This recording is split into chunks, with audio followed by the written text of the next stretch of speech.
As a looming ceasefire between Israel and Hamas is just around the corner, there is hope that hostages will be released, mostly women and children. And as we know, there's a 10-month-old baby that is being held by the Hamas terrorists. Hello, I'm Adrienne Batra. With me is Warren Kinsella.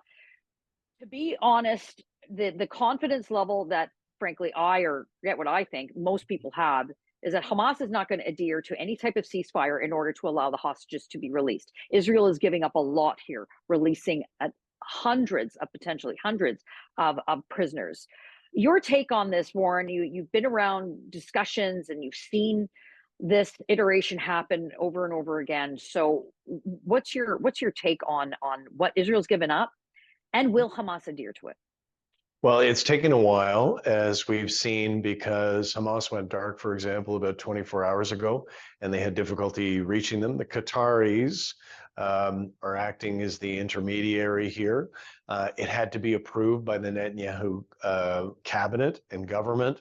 There's a couple people there who are against it, dead set against it. And so, but anyway, it looks like it's going to happen.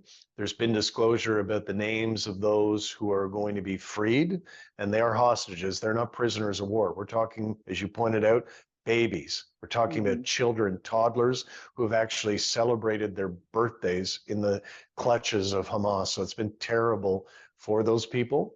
So some of them are going to be released, but not all of them. And so I think it's really important people to understand, yes, there's going to be a ceasefire for a little while. Yes, some hostages are being released, but the war will recommence sometime in the next few days after those hostages are back home in Israel, because Israel has no choice. There are still hostages and Hamas is still out there. Israel, as they've said, needs to seek them out and to eliminate them as a threat. Well, I think it's also important to remember and remind people that there absolutely has been a ceasefire, but it was Hamas, the terrorist group, that violated that and destroyed that on October 7th. So when you hear people screaming and chanting, well, sadly, river to the sea, and we ceasefire now, I don't think that there has been any abject condemnation of Hamas's actions. In fact, I think it's gone so far as in some cases, in some corners, particularly in North America, glorification of them.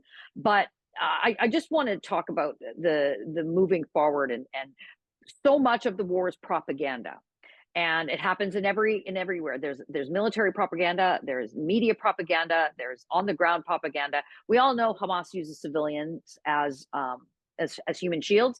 They build their tunnels underneath hospitals. They are arguably they're scum of the earth. We know that.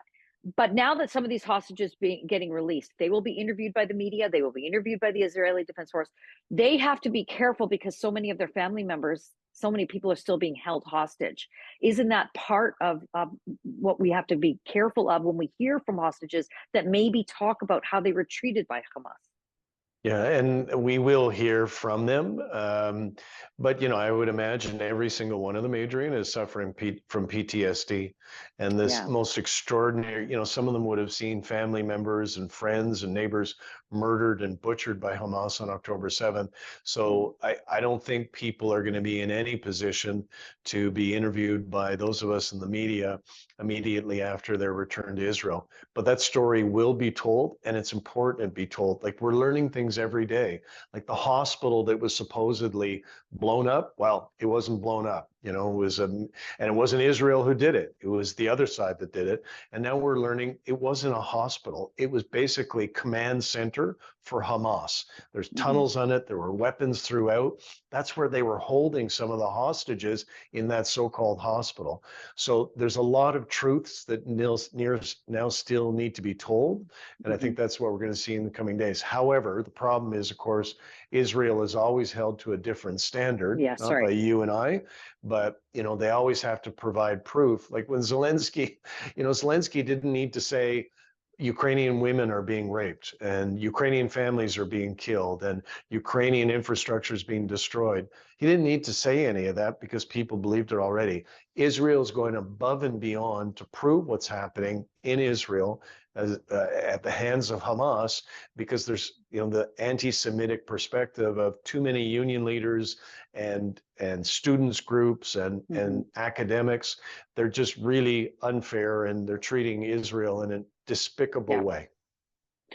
It's very typical of how the UN has treated Israel for the last 40 years. But last sort of question to you on this is, who is going to monitor this? Is it the United States? I know the Qataris, whether we trust them or not. I know that they're part of brokering this, but I'm not confident at all Hamas is even going to adhere to this for 24 hours. But Israel certainly will. Israel wants their people back. Israel wants their people safe and sound, and will do everything to ensure that that happens, including capitulating on some of this hostage trade-off. And so I think that it's important to know who is going to be watching the watchers. Well, I think the United States is really the adult supervision here, because you're quite right. The Qataris, while they've been a useful intermediary, at the end of the day, everybody needs to remember, to the Hamas leadership, who are billionaires, or some of the richest men in the world, are living in Qatar, free as a bird. So I'm not sure that they're going to be living for much longer, but anyway, that's where they are. So no, I think it needs to be the United States providing oversight, and they've got a battle group in the Mediterranean that has so far ensured that Hezbollah and other outlaw Arab nations do not enter this fight. So the United States, I think that's the one, good thing out of this terrible event since October 7th.